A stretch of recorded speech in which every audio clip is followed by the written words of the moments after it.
Welcome to Thinking Outside the Block.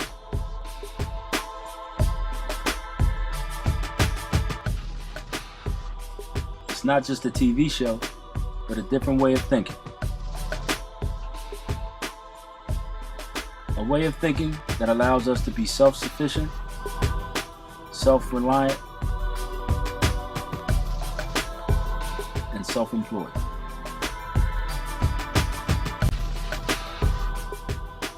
Join us as we walk in the shoes of those who are paving their own way to success. You always hear of the glory of business success. Now we give you the story, Thinking Outside the Blocks.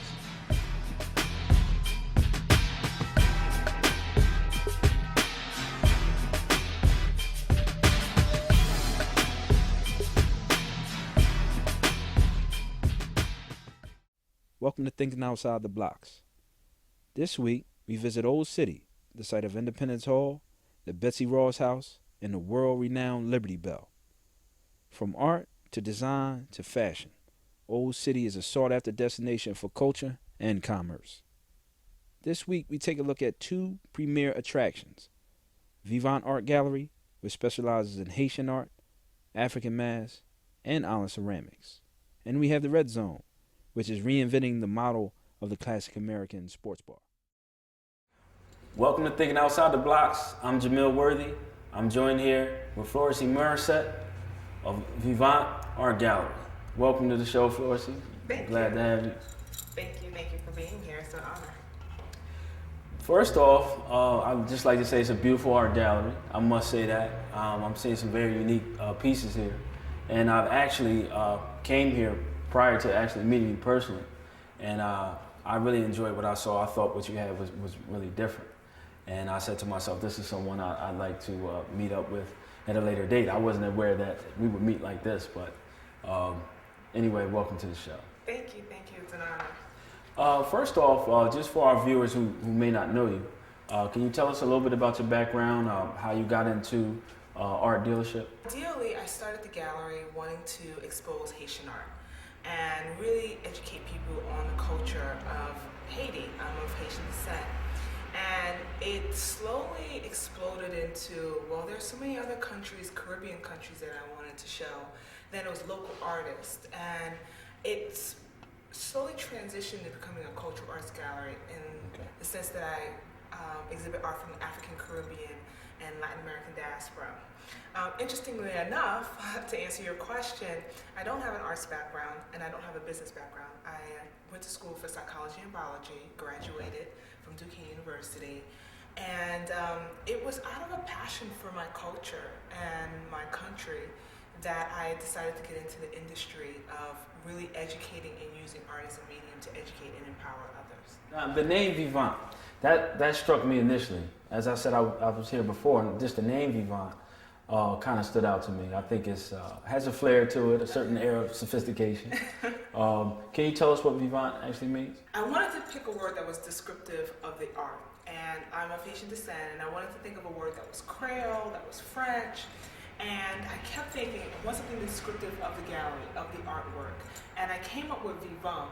And what I surprisingly love about it is because it translates easily into English as well as Italian and many other languages. Vivant means exuberant, vibrant, colorful, bold, lively, and everything in between. And by looking at the art, it's colorful. It is very Vivant. Very. How's it been being down here in Old City? Is it somewhere that you plan to stay? Does it work for you in terms of this part of the city? The best business decision, location. Right. Interestingly enough, it's one of my favorite words because everything has a story. Everything that you do has a story. And when I was looking for a location for the gallery, at the time I really didn't know about this community. I'm a transplant from New York City. I happened upon the neighborhood and found out this was the gallery district. This is where all the art galleries are located. It was the best decision that I ever made for my business. We, as a community, all the art galleries, we work together. We have First Fridays, which we get about 10,000 to 15,000 people on Friday nights. So it is a great decision. Ultimately, art is global. I want to take art further. I'm thinking about going online. maybe opening other galleries, maybe in Europe. But I think Philadelphia, for the opportunity that they've allowed me, this will definitely be my flagship. Well, you mentioned that they have the First Fridays and so forth. I think it's a great way to promote just this area, this strip, and just a way to promote your art in general. Now, I'm familiar with a lot of different activities that you have here with other backgrounds, other types of businesses. Now, is cross promotion a big part of your business, or how you go about promoting Vivant? It is. I have made a concerted effort to be involved in the community, the professional community, the nonprofit world, and introducing and merging the two different art world with these professional organizations. I do a lot of events. I've become, because of the market, I think I organically transitioned into becoming a venue space as well. So I opened the gallery up for other organizations and people to host fundraisers, networking parties, and I am very selective. I don't take all events because ultimately I'm putting my brand and I'm cross-marketing this event and I'm sharing it with my network. I want to get a little bit more into the types of art that you have, because it does seem a lot, you're using a lot of earth tones, I'm noticing. Is there any certain regions that you want to highlight and just talk about? I know you mentioned the Caribbean, Haiti, of course. It's very different. I see you have a niche with what you're offering different than other art galleries. Okay, great. Well, what I'll do is, I guess I'll start with the exhibit that we have up right now. It's all Haitian art, and really that's my specialty. Being of Haitian descent, it's very easy for me to go to Haiti and go to the Caribbean and get these pieces. It's a quick flight. But ultimately, it's all bright and colorful. It's not necessarily what I shoot for, but when you're in a tropical climate, people are painting what's around them. What is around them? Big, colorful fruits, big, plush greenery, the sea, the ocean, and the daily life. I think also it's the lens that the people look through. And that lens of looking through is bright and colorful. And their palettes are very different from American palettes, meaning the color palettes and which colors that they use. Traditionally, an African American artist would use yellows, greens, and reds in the same piece. It would be too contrasting. But I think some of these countries, they know no borders. They know no rules. It's painting what's real and what's indigenous to them. I think that people think that art is traditionally really expensive, and it's not. You can get pieces. This little piece here costs $50. This piece right here is $250. There's art, especially for my gallery, there's art for every pocketbook, for every wallet. And ultimately, you can get prints, you can get original art, and from a business aspect, it's an investment. And for businesses that are looking to decorate their offices, guess what? It becomes furniture, and you can write it off. Big corporations, do you know what they do? They buy $10,000, $20,000 pieces, and then what do? They sell it, they write it off as a furniture, sell it 2-3 years later, pocket the profit. It's business. So, art is something that has become very, an opportunity to really diversify your stock. It beautifies your home. It gives you a sense of, pride about, especially if it's cultural art, about your culture and who you are. And it's just a way of just making you happy at the end of the day. You buy art because you like it, and ultimately it has all of these bonuses on it where it becomes investment. We would like to talk about your community involvement with organizations that you've established relationships with. Can you tell us a little bit about that? Okay, it's a lot, but it's really been about 50% of what I do is my community work. One of the organizations that I actually work with now is the Haitian Professionals of Philadelphia. I'm actually the chairman of the board, and it's an organization that really works with Haitian professionals and really giving them opportunity for professional development. And we were really vital during the Haiti relief efforts.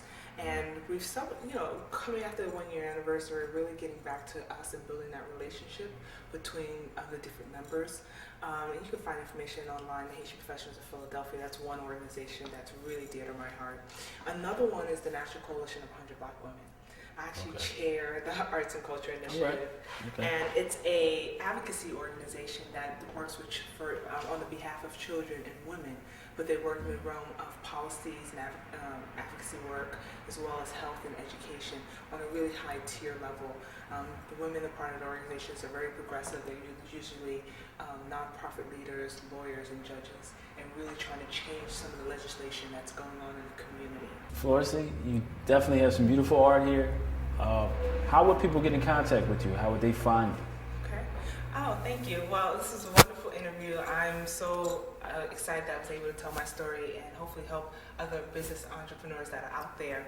I'm actually located right in Old City, 60 North 2nd Street, between Arch and Market. I'm also online. You can find me at www.vivantartcollection.com. And we are on Facebook and Twitter. If you Google Viva Art Collection, you should be able to find us easily. There you have it. I'd like to thank you again for coming on the show. It's been a pleasure. We're here with Florissy Morissette, Vivant Art Gallery. I'm Jamil Worthy. We're thinking outside the blocks.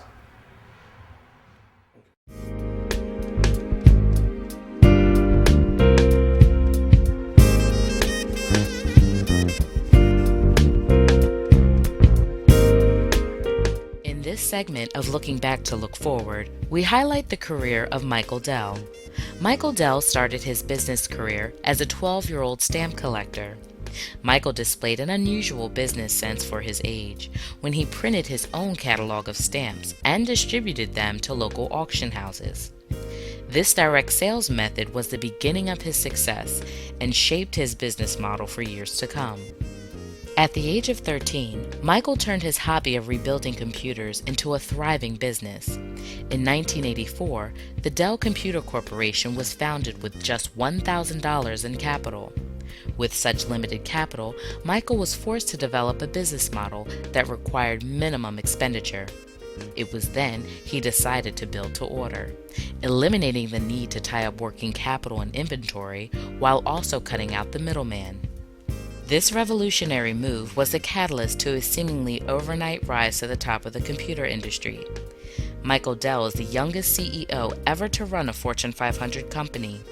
His company, Dell Computer Corporation, has been consistently ranked number 2 in terms of liquidity, profitability, and growth among all computer system companies competing for number 1 in the U.S. In his own words, he describes this as a great start. Today, Thinking Outside the Blocks recognizes the achievements of Michael Dell. Welcome to Thinking Outside the Blocks. I'm Jamil Worthy. I'm joined here with Tim Liu, Red Zone Sports Bar. Tim, thanks for coming on the show. Thank you. First, I'd like to congratulate you on a wonderful business you got going on here. Red Zone Sports Bar. I'm a customer myself. I love to frequent the place, so you're definitely doing a good job. First off, sports is a big part of American culture. We know that. Sports bars have been very successful. What was the determining factor of you and your partners that you definitely wanted to go into sports bar business? I would have to say Philadelphia itself. Great sports teams. It's a great sports city. Lacking sports bars. In reality, a place where anyone can just come and watch different games in a city which Phillies drive sports, drives the town itself. When Eagles play, same thing. You know what I mean, Flyers, when they were in the Stanley Cups, the playoffs and stuff last year, even this year, the town just comes alive. It's just that atmosphere that we like to capture. Yeah, that makes a lot of sense, especially right now with Philly teams being so hot. Yeah. The Phillies are like off the charts right now. Definitely. I'm real happy about that myself personally. I'm a big sports fan. The location, Old City. Old City is a very popular, very historic area. You always hear in business, location, location, location. How important was that when you decided to open up here? I would say very important. You have to look at the tourists. I mean, 3 blocks over, you got the Constitution Center. Right. And so even in the summer when a lot of people are down the shore, going AC, going on vacation, Philadelphia, I would say, is probably one of the biggest tourism places on the East Coast. I mean, this is where America was born. People always want to come down and see where they signed the Constitution. The Liberty Bell, and we're just blocks away from Betsy Ross's house, where they laid Benjamin Franklin to rest. So there's so much foot traffic here.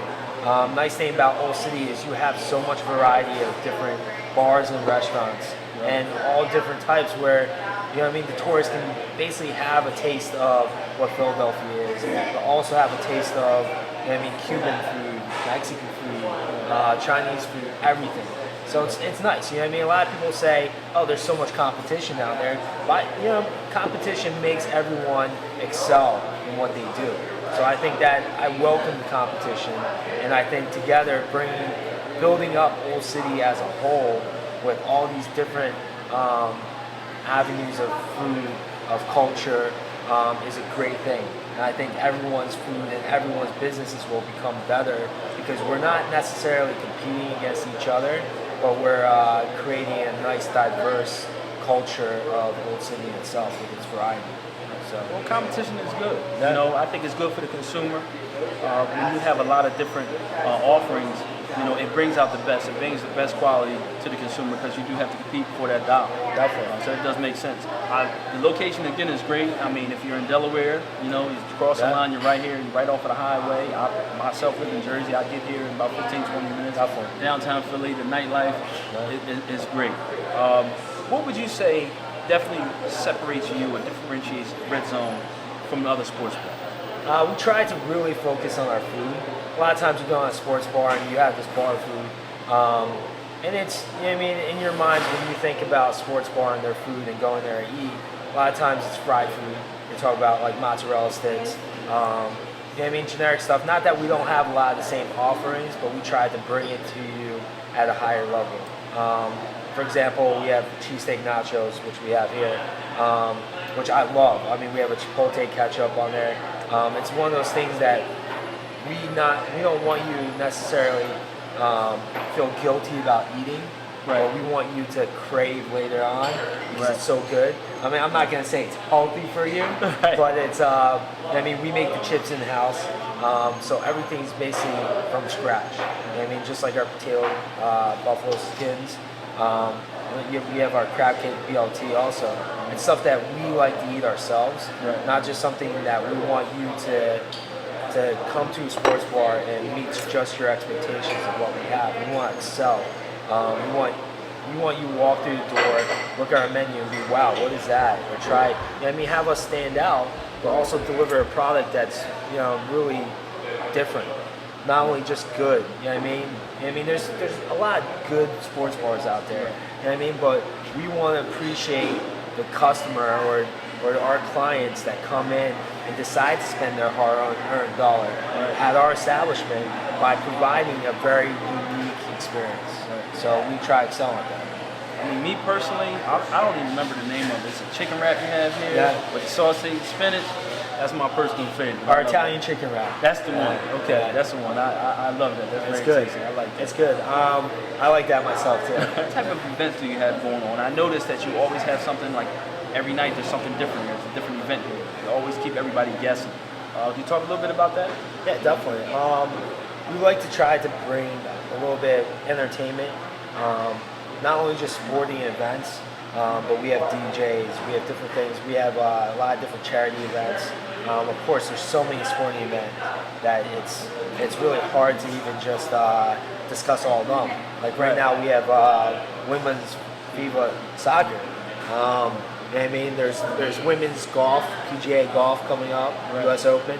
But the Phillies game, they play 180 some games a year, just regular season. You know what I mean? So they're on practically every day. But we try to do a balance of bringing what we think is good for the city.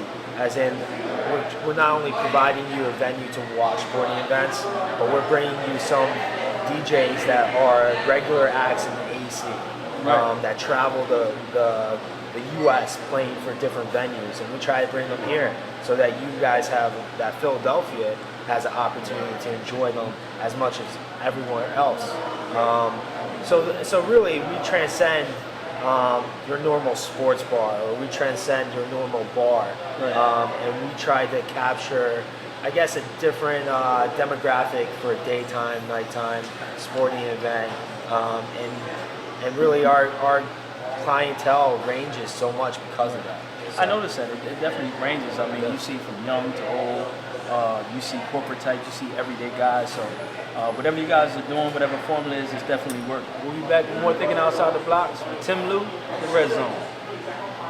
We would like to take a moment to recognize the contribution of Local 542 for providing opportunities for working men and women in the building and construction industry and educating workers on the benefits of union membership and collective bargaining for better work conditions. Welcome back to Thinking Outside the Blocks.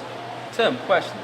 Big events, they're always coming, sports, always something going on. Is any big events coming up that you're going to be doing? I'm glad you asked. I would have to say some of the biggest events is pay-per-view fights. So we had Pacquiao fight, but we have UFC actually coming to Philadelphia next month. So the first week of August, there is actually a UFC fight in Philadelphia. So not only are we going to be showing that fight on Saturday, Friday night we actually have a UFC Welcome to Philly party, which is sponsored by clothing line. They're going to have a fashion show. We're going to actually have some of the fighters here. So it's kind of giving people that experience, like being next to the fighter that they want to cheer for the next day. And then when they come in to watch the fight, you're not at the fight, but this is the next best thing. So we're going to get ring girls. Every time they're going to go to the next period of fight, we have the ring girls go around and couple that with like shot specials every time it goes to the next round. So kind of bringing them the experience that they're not having going to fight, but almost giving them that experience here. Well, it's funny you mention that because every seat is not always a good seat. Even at the fight, I've been a big fight fan. My family has a tradition in boxing, but every seat at the Red Zone is a good seat. I mean, you got big screens everywhere. I mean, it's really a sharp look in here. Did you have like an interior designer come in and set up everything? Because it's real open air. Is that something that was strategically planned out? I think what happened with designing a place, of course, we took the space and we didn't necessarily have someone come in to design it. We had an architect lay it out for us a little bit. With the TVs, we kind of sat in every possible seat in the house and said, can we see TV here? Is it easy to see? And is this a spot that is just, I guess, not a good seat to sit when you want to watch a specific game? But of course, we kind of went over the top with the amount of TVs. Because we want, you know what I mean, on Sunday, when there's football, we want all 7 games. We want all 8 games. I mean, baseball, during the baseball season, there's 8, 10 games a day. I mean, sometimes there's playing 5 or 6 of them at a time. So we want you to be able to sit in a seat and watch maybe 4 games, or watch 5 games, or all the games, or at least have that ability to. Because, you know what I mean? You can watch TV or watch a game from your house. So what's the benefit of coming here? The benefit is you're going to be able to watch all the sporting events that you want to see at once. So, I mean, you got location, you got the atmosphere, you got great food, you got a diverse crowd. I mean, it seems like you got all the bases covered. The one base we didn't cover is your contact info. I'm sure you have a website, the location here. Would you like to let our viewers know how they can reach the Red Zone? Definitely. We're big on the web, so it's RedZonePhilly.com. And then we're also big with social media. So we're on Twitter, we're on Facebook. Find us. You can always get updated with our events on Facebook and Twitter. We always like to tell everyone what's going on, what Philly specials we have, UFC, like I said. A lot of times we will even throw out some special events out there a few days beforehand, just so you can prepare. So, now many of our viewers are aspiring to go into business. They are entrepreneurs, many entrepreneurs watching, those who want to go into business. Any advice for them? Because I know the road's not always easy. Any advice you'd like to give people who want to go in business? I would have to say it's one of those things, like a lot of times you'll hit a roadblock or you'll hit a speed bump. It's about keep going. Don't give up. I mean, if you have a vision or a dream, just ask yourself, what do I have to do to get myself there? I mean, don't be afraid to ask for help. Don't be afraid to ask your friends, other people in different industries, because that's the best resource. And you'll find out a lot of times people are willing to help you out because in this day and age, people just want to see people succeed. You know what I mean? There's so much negativity out there as a whole. Individually, I think a lot of times, I have to say, a lot of my neighbors in Old City have helped me out with any problems I've had, with just the small things and the big, because they want to see just people succeed in this day and age, which is nice to know. It's a nice thing. Yeah, no, I'm glad you mentioned that because networking is important. I always say, and I don't know where I heard it, but your network is your network. And when you think in terms of human resources, we always hear that term, but I think human resources is your network. Some of your neighbors down here, so I'm glad that you shared that with our audience because that is very important. Is there anything we didn't cover? Anything else you want everybody to know? I know we covered a lot of ground. I would just like to invite everyone watching, come down, try some of our signature dishes. We also have actually, for groups, we have a punch bowl, which serves basically 15, 20 people, and just like, we're a sports bar, so we believe in team environment, team atmosphere. So basically, grab your team, get down here, and try to finish this punch bowl. There you have it. I'm Will Worthy with Tim Lou. Thinking outside the block. Thanks for being on the show. See you next time.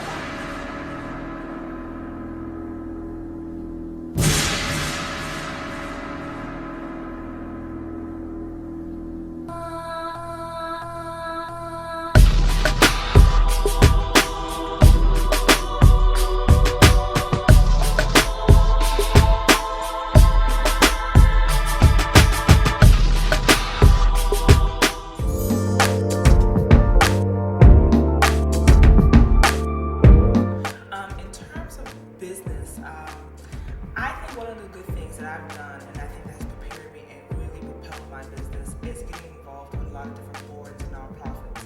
I believe it prepares you to look at your own business as well as build different networks. Being involved in the community is ultimately what this idea of working and giving back and really leveraging that. It becomes a win-win because you're getting a different market, you're giving back. So that becomes a financial write-off, if you like to say, as well as an opportunity, of course, to build your personal network.